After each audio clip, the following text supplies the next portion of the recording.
effort.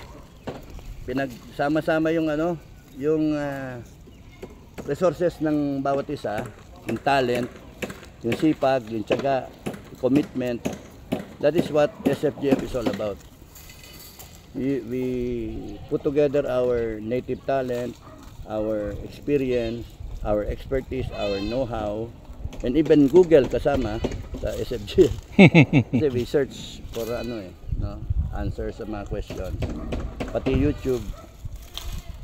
And we're able to put up.